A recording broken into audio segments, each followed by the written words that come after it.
Hi folks, I'm Alan Watt and this is Cutting Through the Matrix on May the 11th, 2014. As always, I think 1,000 things to talk about. I don't plan things because there's no point in planning things until you really think through things, and then often you become almost mainstream with your planning in advance, etc. All the big talk shows do that. All sides of them too do that. They plan their articles for the future, so they become regular mainstream sort of thing. Whereas I prefer to be spontaneous and let things just come out as they will. After all, isn't that more natural? The whole point of being on the air at all is to be kind of natural, I would think. But unfortunately, the medium becomes the message, as McLuhan said, and that is so true. The media has its own format, its ways of presenting things. It even has you trained to have music overlays as someone's talking. And you've had that since childhood without thinking, why do you play music while you're trying to say something at the same time? And of course, it's psychological to an extent too. And even the ads have it, everything has it in it. And so people think, well, to be a hit, they've got to copy the mainstream. And they don't realize the mainstream is simply a method of controlling you altogether and to stop you having thoughts of your own.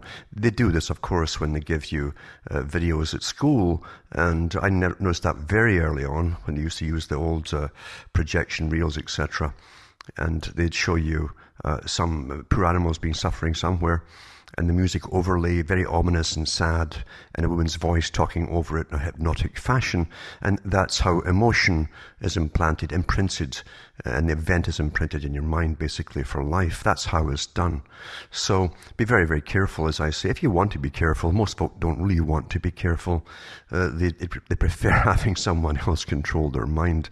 And Bertrand Russell said on more than one occasion that people who won't use their own minds frequently die. And he says, and he said it in many different ways too. He said some of them prefer it that way. Even if you warn them they're going to die through it and start using their own minds and start to think, they'd rather not do it and just die anyway. So you can't really help all the people, because partly they've been trained, that they've been taken care of by people who come out of special wombs, who you see on television and so on. And some of them are with you all your life. They live till they're about 100 years old as anchor men and women. And, granny or granddad would never lie to you. So you're trained to believe whatever they say. And when any program, and I notice this usually go too, when the big push through the marketing divisions, the ones that really control your mind and how you tick and so on, and do all the surveys on you all the time, apparently it works when they tell you that so-and-so is the most trusted man in America, or Peter Mansbridge is the most trusted man in Canada, or CBC News is the most trusted news in the whole country. Things like that. This is pure propaganda without your input whatsoever as to what you actually think of it yourself. They're telling you what to believe. And unfortunately, it works. Isn't that sad? Isn't that kind of sad? I've gone over Bernays' life many times, Edward Bernays, who really is a misnomer in a sense. He was given a wrong title. He's said to be the father, really, the father of modern marketing. But he wasn't at all. He was only one of many people who had learned the arts through previous generations for over thousands of years, through people who were merchants at one time, who studied the populations, how to sell things to different populations, because people have different buying habits, cultural habits, etc. So that they always study their target, you see. Ancient techniques, of course. You even find this in stories about Buddha, where at one time he had to earn some money, and he came out of his jungle retreats, and being a Brahmin, he knew how to understand, how to sell things to the public. He knew how their minds worked, in other words. And you'll find this with P.T. Barnum as well, the big circus master who pulled fantastic scams and outrageous scams, you would say. And he was a master in promoting himself. That's a technique to use as well. In fact, P.T. Barnum understood perfectly well, which tells you there was definitely an operating system of those who knew the arts and sciences of propaganda and marketing and mind control, you might say. But P.T. Barnum would often sit before he went into a city with his circus acts, etc., he'd sit and he'd write to the editor under different names, letters for himself and many against himself, because he said, no news is bad news. It's all good news when they're talking about you. So he would stir up the controversy about himself, and folk don't realize they're being fooled by the same guy as is appearing under different names for Barnum and against Barnum. And everybody got talking about it. Oh, well, that person who talked with Bart, he was quite right. I agree with that guy. And this is how simple it is to manage the minds of the public. It's very easy to do. And once you get emotion going up, it's even better. You'll never think clearly and logically when it's an emotive subject, deliberately hyped up. You have to stand back, almost like an alien, and observe it all going on. And see how it affects peoples and how they respond to things. It's a fantastic art. Governments use it because they'll use marketing companies big time. And those who, even the war makers, use it all the time for propaganda purposes. Emotive topics are great for getting wars started. We're going in there to help so-and-so, or the Iraqis are killing babies in Kuwait and throwing them out of windows, and that was all put out at the time, and folk believed it. Standard stuff. World War I, it was the Germans were bayoneting babies with the big bayonets on the end of their rifles, and that was put out there too. So over and over again, you'll find that reason is lost. They don't want people to reason through things. They want you to be emotionally involved in something. Always. And politics uses the same tactics too, and politicians are very good at that too. Now, since people are taught from childhood to believe television, and even debaters on television with this side or that side, and the topics they use and the way it's delivered, of course, they're trained already to pick sides in any argument, and the arguments are presented to them as an argument to get them emotionally involved. You can, as I say, you can never keep a clear head if you get emotionally involved about anything. Your memory will go out the window. Facts will go out the window. They'll back up your memory. And all you do is start screaming and ranting and say, that's not nice, that's not right, and etc., etc. It's so easy. So it's a fantastic tool, mind you. And propaganda for war purposes always keeps it simple. Very simple.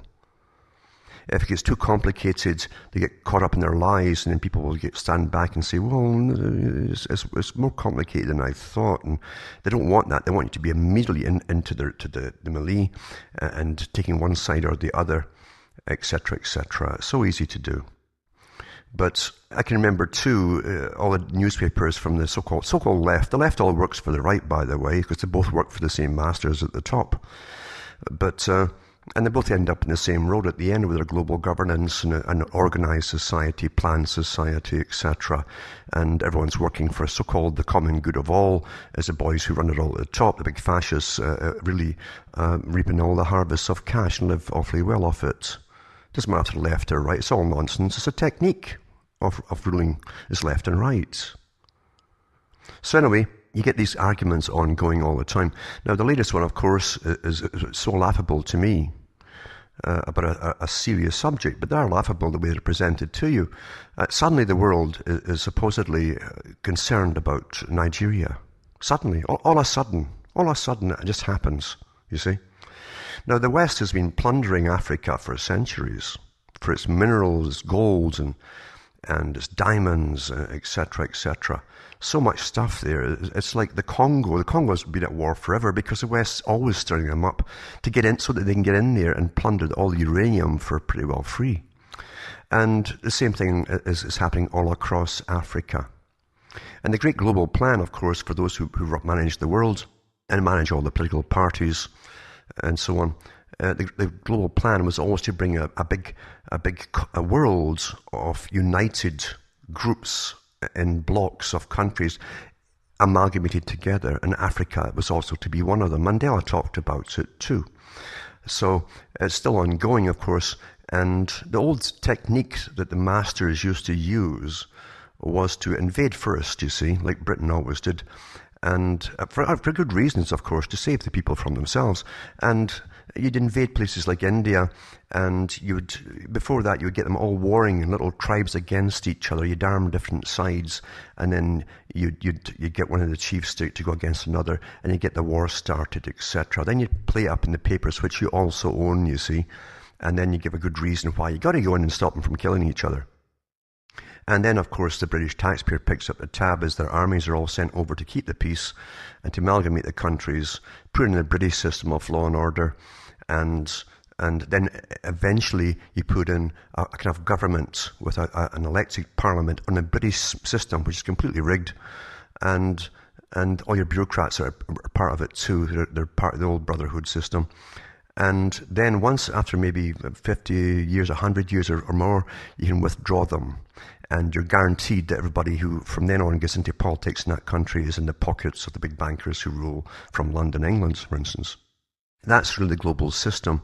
And I've gone through a lot of this in the past, where I've talked about the Cecil Rhodes Society and the gravitation and amalgamations of these different groups, all working really from the same central core in London to bring in a world-type empire, you see, not for the English and not for Britain, because these guys literally are you'd almost say they're a race apart. You could say that, in fact. But they want to bring in this one globalized system. Marx talked about it too, of course. And here we are. We've got the European Union that's managed to plunder every country that joined it. And the citizens have never been so poor as they are now. They're all falling apart. They're paying so much in taxes towards this monstrosity of the European Parliament every year. That has more and more plans all the time to take more money off them all, to bring this global system across the world. Folk forget that Gordon Brown talked at the EU back in 2009, and he talked about Britain and the British system and the European system all being one under this global monstrosity, of course, which he loved, because he's always been in the pocket of the paymasters. And he talked about this would be a system for the whole world, a globalized system. He also mentioned too, just like Lord Alfred Milner did with his group that became the Royal Institute for International Affairs. He said that the US would join them, it'd be part of. So between the two of them, they'd bring in this globalized system, you see, for the whole planet to follow. So to conquer the rest of the world, of course, they've got to either create things that are really happening, or lie to the public, things that are not happening, or definitely exaggerate them too, and count on the fact that the public are always kept off keel logically about any particular topic at all. And they also have very little memory as they get overdosed with data every day, not just from internet, but from regular news that generally is irrelevant to their lives. So the arts are all there, it's well used, they're always repetitive, same techniques, logic's out the window when emotion comes in, and the big boys can go in with their militaries, etc., set up their system, in come the corporations, and they plunder the country for a long, long, long time, and you may or may not leave them with this new democracy idea that is already subservient to another group, a world group, which they all take their oaths to, basically. Because that's how we're run, you see. Now, Nigeria, and folk have forgotten too, that back in 2012 and 13, they talked about AFRICOM. And this is African Command, you see. And the US wants to rule it all and run it all, maybe with Britain too, helping with cash and so on. But they want to run it all on a military kind of scale to bring in the peace, you understand.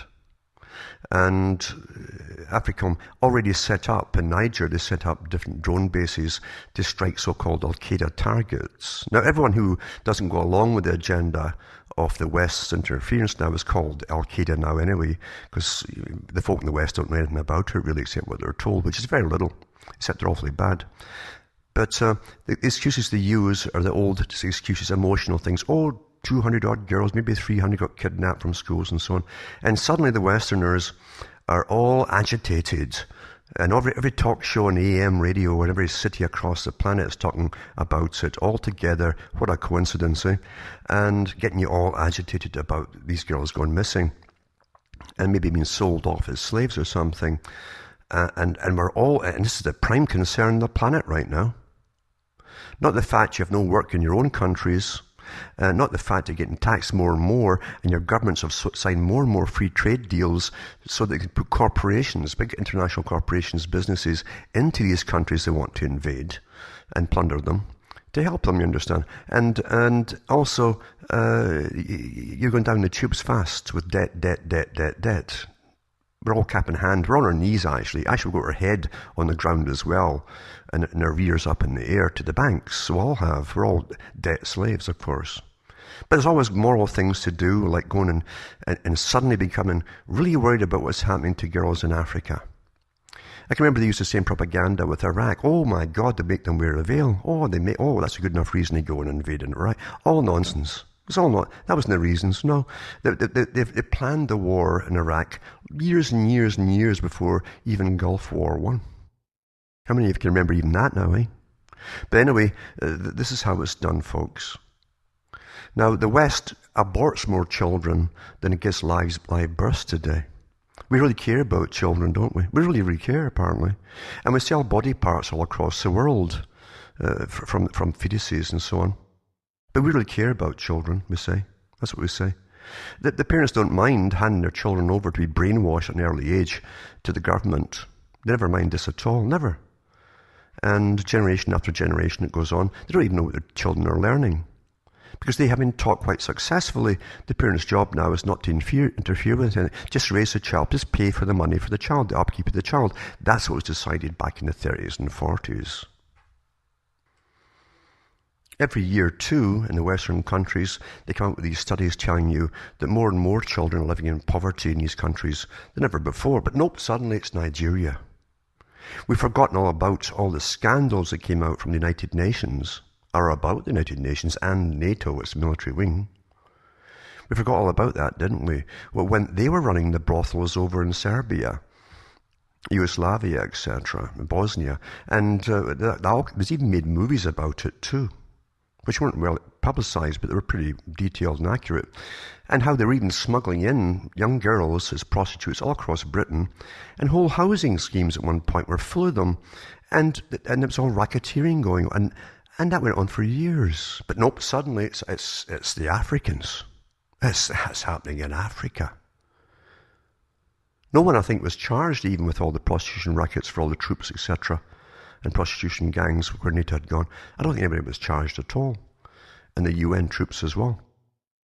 But that's how easy it is to get folks stirred up about something.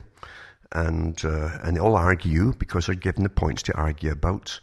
And of course, the rest of the story about AFRICOM is all forgotten. Folk forget, oh my God, the US wanted to get in there all along, so did Britain, etc., and so did the big corporations, because there's a lot of gas and oil and gold and diamonds and minerals under Africa. They've been saying that for years. It's one of the richest continents in the world. It really is. But it doesn't matter, does it? As I say, logic and memory and reason go out the window when they give you an emotive topic, presented in the right way, of course. And once they're in, it doesn't matter if it's exposed as fraud, they've got what they want. They're in there, they're doing what they want. That's always what happens, you see. Sad that, isn't it? Yeah, people would rather die than think, and they frequently do. Over and over and over again. Why would the media give you any points of topics at all to argue about when they don't tell you what's happening in your own countries? Haven't you noticed how quiet the news has all gone since the Finkelstein bill went through in Australia and the Levinson one went through in Britain and muzzling journalists, etc. Canada obviously did the same thing, but Canada's never told the public much at all. They're more docile in Canada. They're better trained. And the reason for that too is because they're more Commonwealth countries. And the Commonwealth countries, you didn't think you had a nation to start with. They were all newcomers, you see. And you took directions from England. And things came down by decrees from the top, from England, through Canada, to the public. And it's never really changed. So what Canadian television gives you, apart from all the far left stuff that they want you to think about, is also, and it's run by the government, don't ever forget that too, But the CBC, for instance, gives you all these different topics and little rural things that happen in Canada, little quaint things, as though you're some backwards little country or something. And that's what you think about. Oh, it's quite nice and so on. Yeah.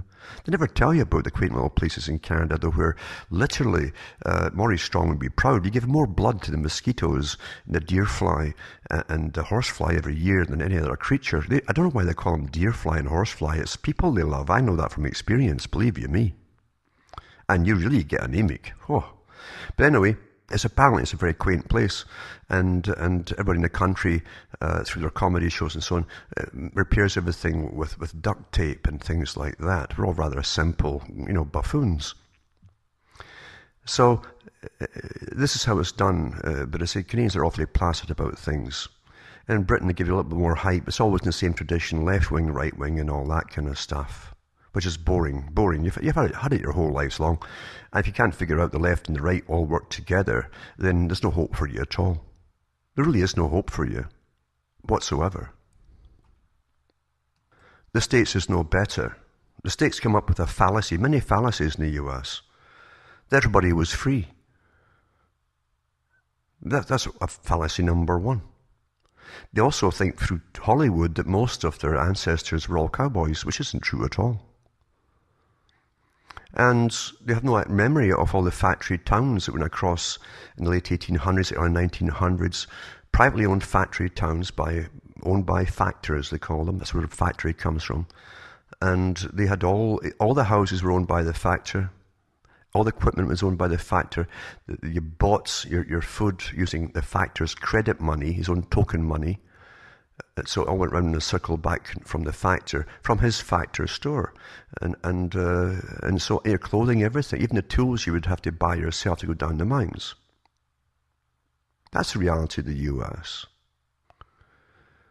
And so, define freedom. You ask your friends to define freedom, you get a whole bunch of different answers. What freedom is. One woman from New York she said she was free because she said she can shop at any time, night and day in New York, to any store she wants. She can go and shop. Shopping, that was freedom to her. Folk have varied ideas of freedom, what freedom is. But, of course, at the same time, we're given the propaganda, which is overwhelming in these days, that we're all collectively together on something. And great enterprises, we're all in it collectively, even if you don't know the names of them or the abbreviations for them. You're all apparently in it together, and you're willing, and you're giving up you're sacrificing willingly all the cash that you're earning for your masters and so on, who live awfully well off this system. I've often wondered about servants. Servants, I thought, always got less money than the average working person, but they don't. They get an awful lot more, and perks too, and privileges. They still call themselves servants, eh? Isn't that something? But getting back to Nigeria, you'll never get the truth from the big boys, what they're after, but it's quite simple to do a search on the internet and go over previous news, go over the previous news in Africa, and what the West wants to do with Africa. And then you'll find the reasons for all the excuses they come out with as to why they must go in. It's nothing to do with them. They don't give a darn about children, folks. Have you figured that out yet?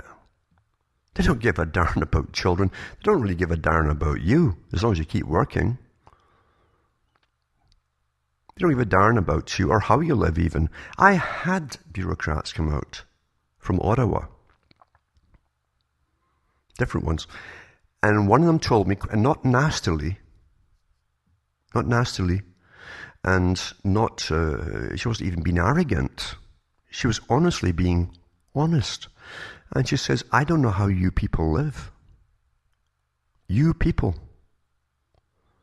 If you think there's no class differentiation, go to Ottawa and just mingle with the bureaucrats. But you better disguise yourself, because you'll be one of them people, you see. And when they know you're talking to one of them people, they're very careful in what they say. But this woman has been awfully, awfully honest. Big, massive pension looking towards her at the end of her work, her service. And great pension plans, great hospital plans. They even fly them. Do you know in Canada they fly them to different countries? They get pre-retirement courses. A pre-retirement course. What's a pre-retirement course? Well, you see, they've been brought up on the hill. They're always on a hill somewhere, eh? And looking down on all of us. And they mingle all the time with their own kind. Many of them are intergenerational bureaucrats, all intermarried, in fact. And the shock of maybe having to leave the hill, for goodness sake, could cause complete breakdown of their mental faculties. And so they give them pre-training and pre-retirement courses to get them ready for retirement. It can take maybe a year. So do nothing but about a year of chatting and with therapists and things, and to get them ready to go out into the great world of the unwashed masses, where they might meet peasants for the first time in their lives. Amongst, even if they're in a middle class area, they might meet peasants walking in the street, for instance. What do you say to a peasant? What do you say to people you know haven't got a clue what reality is? And so they prepare them for their life in the great outdoors with the unwashed masses. But sometimes too, if they're under stress, they send them off to places like Thailand. And they get all these massages and stuff, all cheap, probably package deals by the government, but they get all these different sauna pools and massages and yada yada yada to help them relax and get their mind in the right kind of frame to go back and eventually accept this awful thing called retirement. Where they have all this time in their hands, but they're also given other little tasks like, you could move into this area here or that area, and we'd subsidize your housing. In fact, we might even give it to you for free. And you move into that community, and you can start pushing an environmental agenda and put yourself on the board of the council. They've got all these different ways to keep using them, you see, which is awfully lucrative for them, mind you. And they can keep a bit of status that way as well. Can you imagine, you're coming out of the great crown, the crown that dominates everything at the top. And once you're out from under that crown there, it's a terrifying thing to be under the open sky amongst the peasantry. And you'll find it quick enough when you start talking to them, by God, how dumbed down they are. They haven't got a clue why things really happen. How do you communicate with them? And the shock to the system, it's like a life sentence. You've been cast out. Even Lord Bertrand Russell talks about this. And he was a big, big pusher in the global systems that helped control and create the culture that you're now living through, by the way. You have no idea the organizations that were on the go 50, 60 years ago and still on the go today, arranging the future and your realities for all of you, including the way your children are brought up, what they'll get taught, what they'll believe in, sexual promiscuity, all that kind of stuff. It was all decided a long time ago. But Bertrand Russell talked about it as well. He said, the brighter ones amongst the children from the ordinary classes have to be selected. So they give you little tests at school, and then they give you maybe they'll give you different special tests once they've got a few of them, you see, in an area, and then they'll give you scholarships.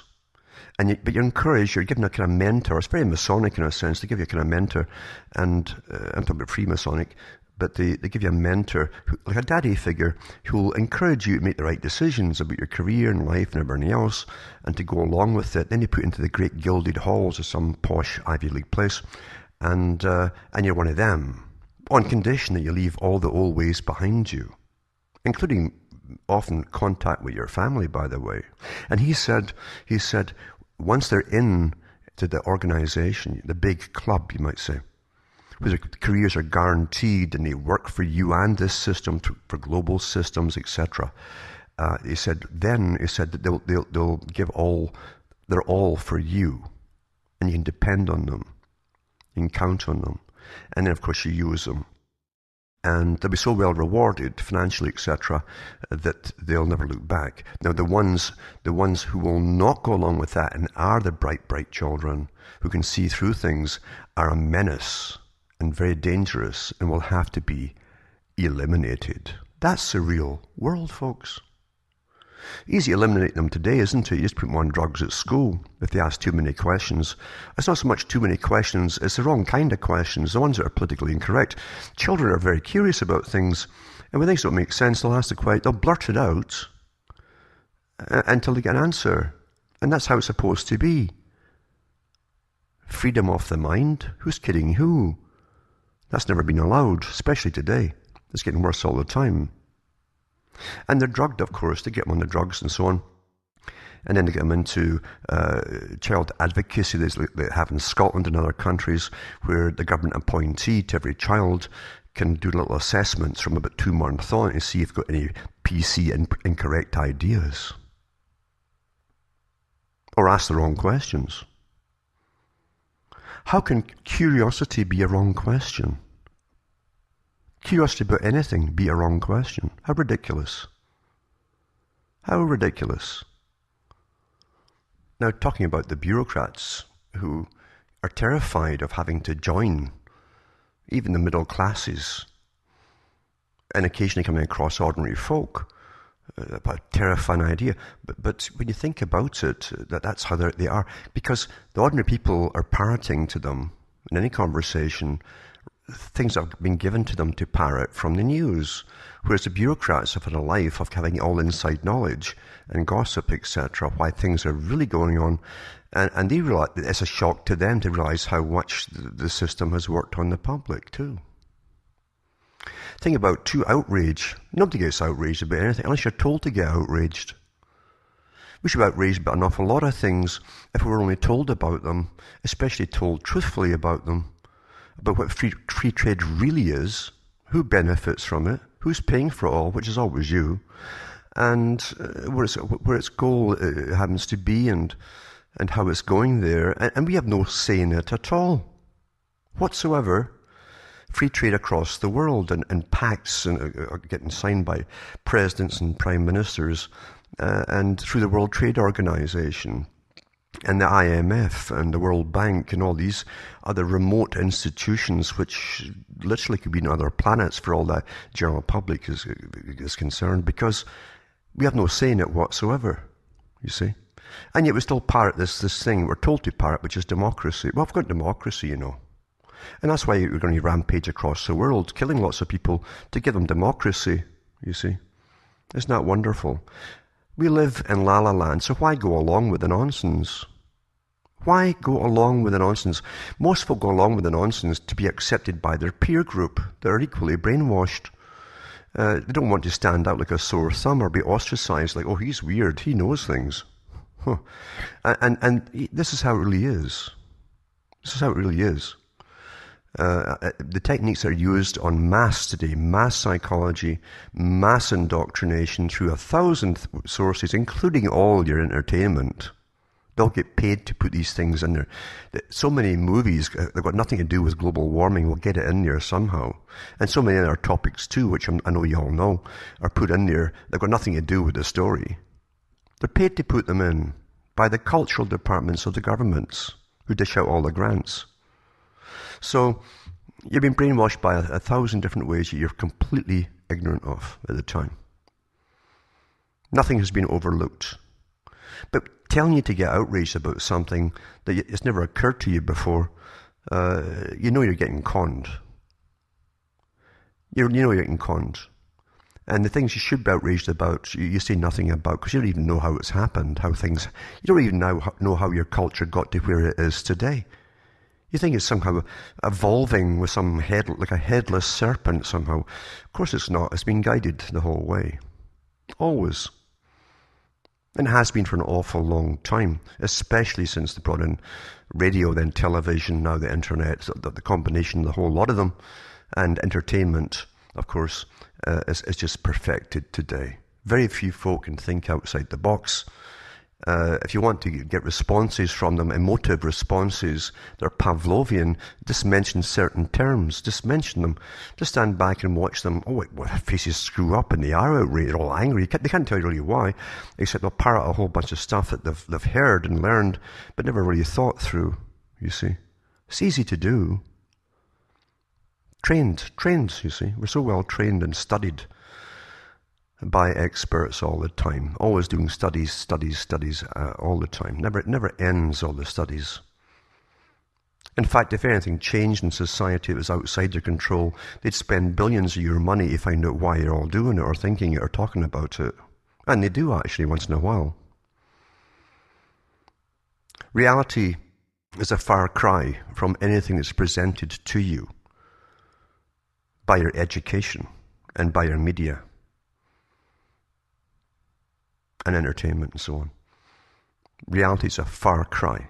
The enemy, the greatest enemy that those who rule the world, and the world is certainly ruled, folks, the greatest enemy they have is knowledge and reason. They're terrified of it. They're terrified of people who can hold on to memory and put things together for themselves and use logic and reason. They're terrified of it. Absolutely petrified of it. But those who respond emotionally to trigger words and terms and phrases and so on they're this wonderful. They can do with them as they please, and they can use them as they please, you see. So easy to do. The easiest thing to put out there too, of course, we saw that in the Cold War and many other things before that, is to use terror on the public. Oh, something's going to happen, so you need us all the more, which is how government talks to you. We have it under control, but it's going to cost you. Through taxes, for research and development, for weaponry and stuff like that. Greatest scam ever, because it works. People do sit back, oh well, what can they do? They're defending us from those nasty guys over there.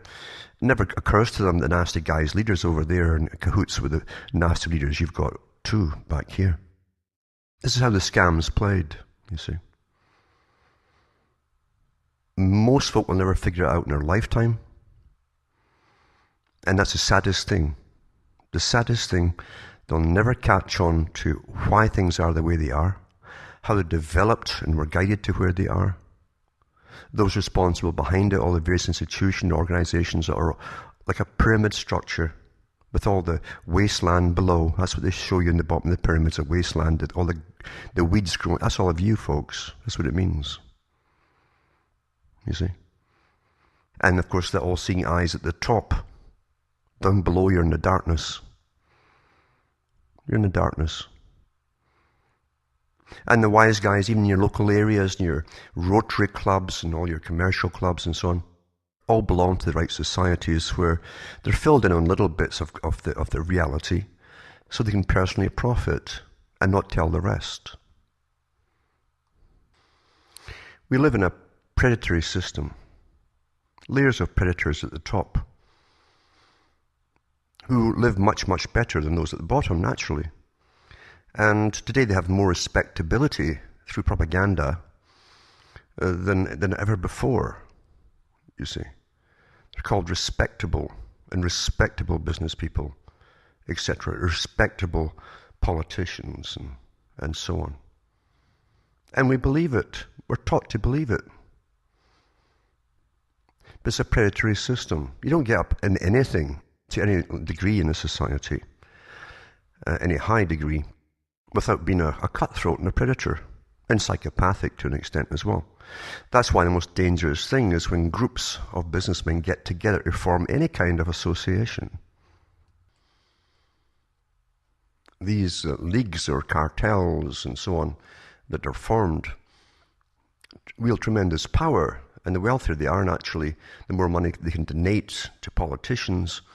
And of course, in free democratic societies, it costs millions and millions of pounds or dollars to get into politics and get up there. That's how democratic it is. You know, anybody can become president, of course, and all that nonsense. But anyway, this is how it really is, and they're responsible. They're bought and paid for by those who put them in. Don't ever forget that. That's why nothing changes. And the left puts in there, they think they've got their own guy in the US, and of course, he's going along with the same agenda as the last bunch, who were the new conservatives, you see, who weren't conservative at all when you look into the history of it. But anyway, it doesn't matter. We're all run by the same group the world over. And the public are completely oblivious to it. And because the ordinary people like things to stay the same. Even when it gets bad, you adapt to it, to all that is bad and high prices and everything. You adapt to it, but please don't make it any worse. That's what you really secretly hope for. And it always does get worse, but you adapt to that too. You always adapt, as Darwin well knew. And Because of your adaptability, you're guided to wherever the big boys want you to be guided into. Even brand new systems. If it's done in the proper fashion, you won't notice how you get into it. You just end up there. And that'll be normal then too. And that's how it's done. Quite simple, isn't it? Quite simple. It's harder to change the occasional individual thinker than it is masses of people who don't think for themselves, who want to be the same, actually. And you'll find with groups too, it's no different than all different religions out there.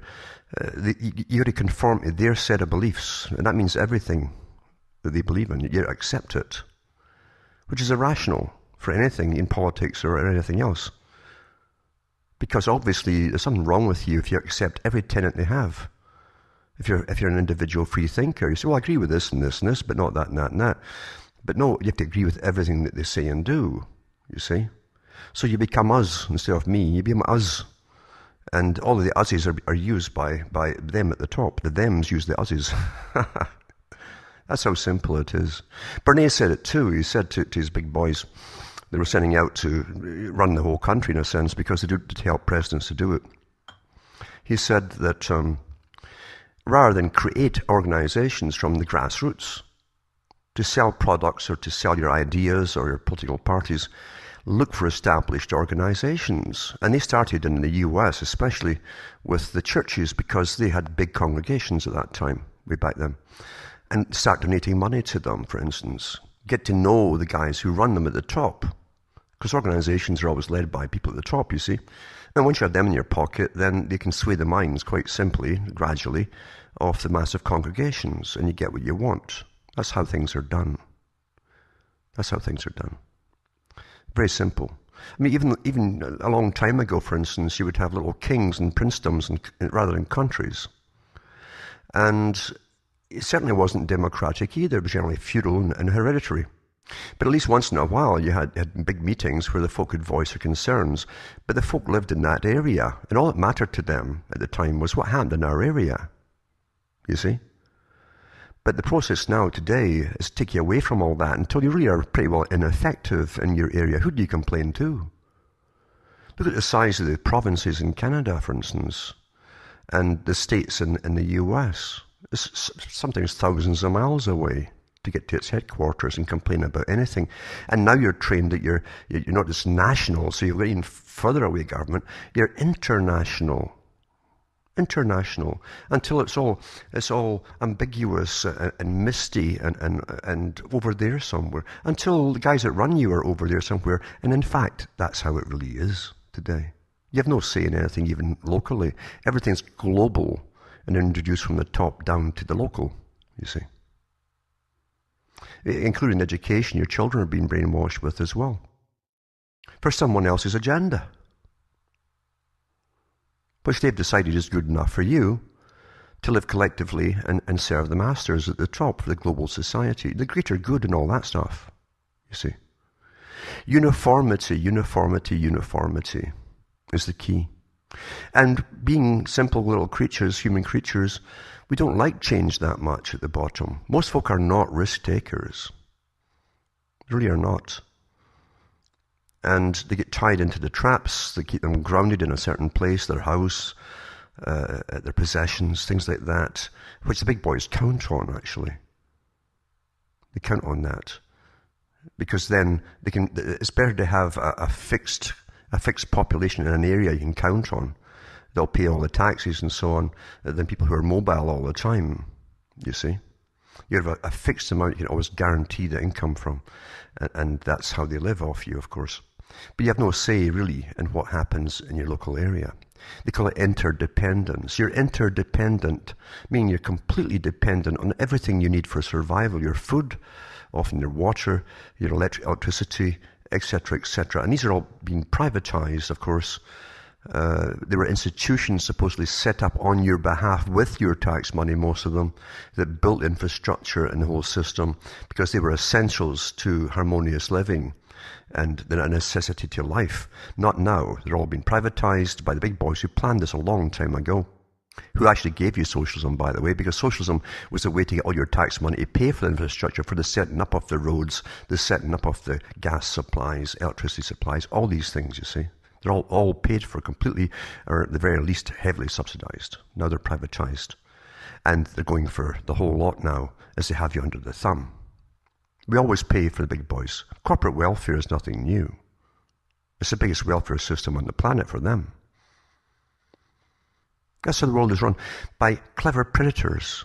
Very clever predators who understand how to pull the strings, how to implement all their con games, and have you diverted off into other topics that keep you off thinking for yourselves about anything whatsoever. So you're interdependent, meaning totally dependent. And in some places too, they can't even get a garden put in without permission or a license. I mean, this is slavery par excellence. But should we worry about this? No, we should be worried about women or young girls going missing in Nigeria. That's what they're telling you.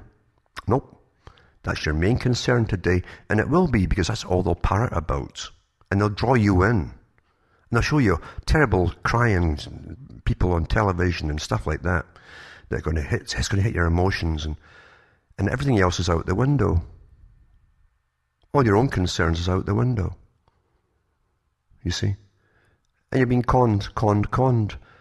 As more tax money goes off, for more militaries to be sent abroad to conquer the rest of Africa and plunder it as well, and bring it into the same system as you have here, you see. Which is really helplessness, isn't it? Because that's what we're being taught. In fact, haven't you noticed, and here's a big, big thing, as I say, since 11's inquiry in Britain, they put through the bill in Britain to muzzle journalists for personal opinions here and there, and also the one in Finkelstein for Australia, all the British Commonwealth countries, I'm sure Canada signed it too, and many other countries to boot. The news is pretty quiet. Everything you get is over there. Oh, it's over there. So people don't even know what these places are on the map. That's the news they're giving you, you see. Because they're not telling you, and they're training you. And it's what I say, by the way, whenever I talk on the air, it's parroted the next day by top hosts here and there. But they never mention my name, never ever.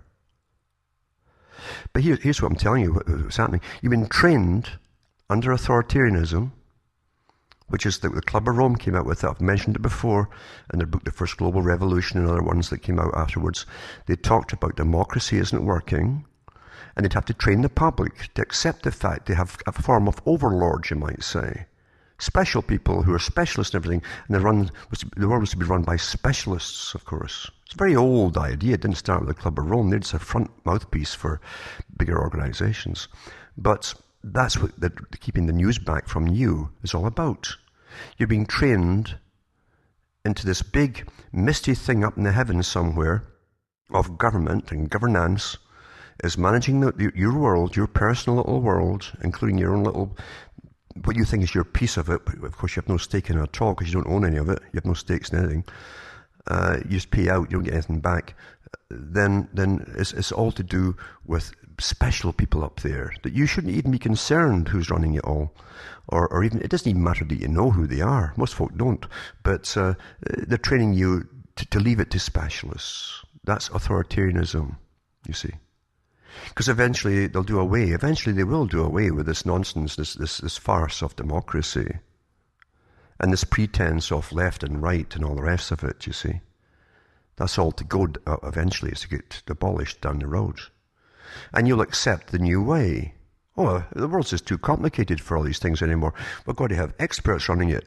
That's what was said 100-odd years ago, actually before 100 years ago. It's a very, very old idea. But in the meantime, they have to give you the idea of democracy rather than have you having revolutions every 4 or 5 years, getting plundered by the guys above you. That's what democracy is, you see. It's a kind of fail-safe. It keeps you placid. Oh, we'll vote another guy in and we'll get the right person in this time. How many lives do you have to live to figure this one out, see? Please tell me. But that's how it really is. Conology rules the world. Conology, the art of conning masses of people. Masses of people. The old problem used to be the old adage that said you can fool some of the people some of the time, and most of the time, but you can't fool all people all of the time. Well, they've almost got that conquered today because with standardized news, standardized education, standardized everything, and repetition from all the media on all the stations you buzz through if you've got television, you will become standardized with a standardized opinion. So almost all of the folk are fooled all of the time. That's how perfect it is today. Why do you think so much of your money is going towards studying you? And all these surveys, and latest survey has found that X% uses blah, blah, blah. Why do you think it's all done constantly with your tax money getting thrown out to all these universities to do the studies on you over and over again? And the NSA doesn't just listen to everything you do and record it all and watch everything you do.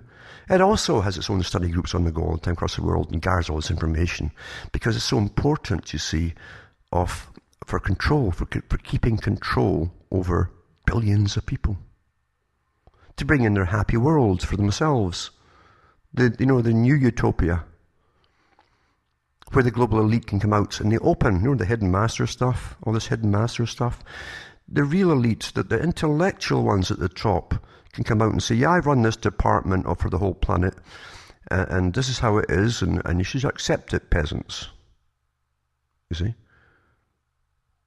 Folk have no idea how it's done. None at all. The problem is most folk don't want to know. If you try and burst the bubble of the average person, that which makes them feel secure in their own mind, in a scary world, they'll turn on you with rage. Be careful what you do and say. Often it's best not to volunteer information. You can do little, you can dip your toes in the water here and there without going too deep and getting up to your ankle or even further. You can dip your toes, you'll know right away if the people have the ability or not, or the ones that you're talking to or you're listening to or whatever. Otherwise, don't start it, because by God, truth is a scary thing to folk. They have a whole reality of fiction. And that fiction becomes what they call their id, the whole complete persona of themselves that they hang on to. And if you burst it, they'll turn on you viciously. If you tell them the truth about the music industry, and all the songs of love growing up, and they go la la la, and they're singing the chorus and all that. If you tell them how it all came about and who ran it and so on, and why, and vicious. Or who made so-and-so a star. Beware. People love their fallacies. It's the rare individual, very, very rare, who really wants truth. I likened it back in the 90s on the radio when I talked about free falling. If you want truth, it's like jumping out of a plane without a parachute. You can't hold on to anything that's preconceived or you thought you knew, because you have no idea what you're going to learn on the way down. And if it's all new to you, you can't fight it and kick it. What is. That's what truth is. What is truth. You see? Most folk can't handle that. They say, well, I like that, but I want to hang on to this, you see. Which will distort their whole truth for them. But for a mental health aspect, because they've never really known what mental health is, except the fake culture, the fake everything that's been drummed into them, and the routines they're encouraged to go along with,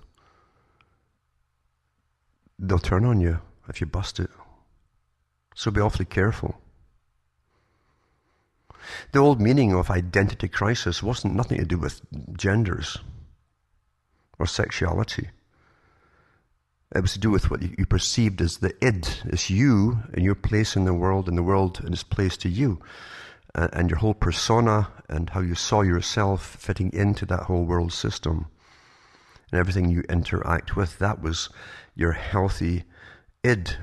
But when it's completely artificial, you still feel that health aspect because it's familiar to you. You say, that's what I believe, and you're happy with it. Someone tries to bust that, you'll become vicious towards them.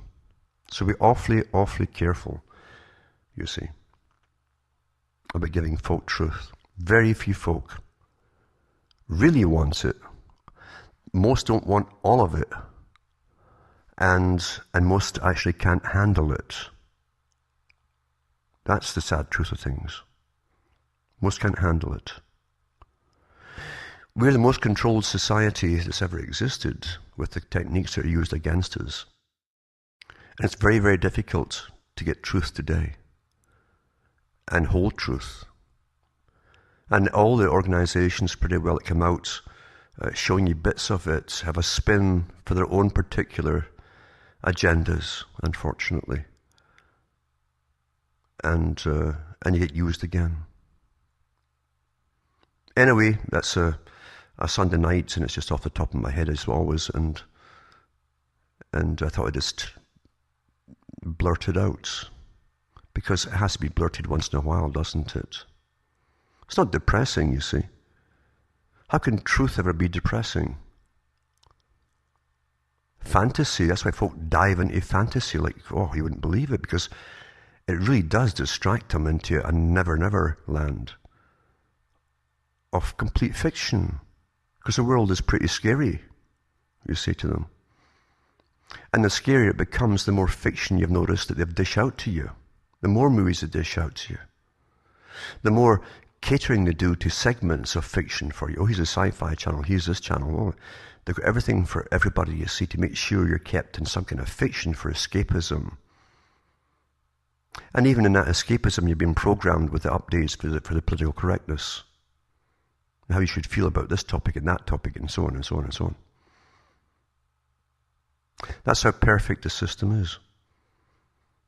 So if you want truth, start with yourself. Start with yourself. And if anything makes you uncomfortable, any topic, you better ask yourself why you feel uncomfortable about exploring that topic. Why? Who put that into your head? Who gave you this Pavlovian response to feel uncomfortable when you even think about it? Think about why you're getting outraged about things. Who's telling you to get outraged? What do they have to gain? Who profits from all of this? It's quite simple, isn't it? Then tie in your memory. Try and keep memory on things if you can.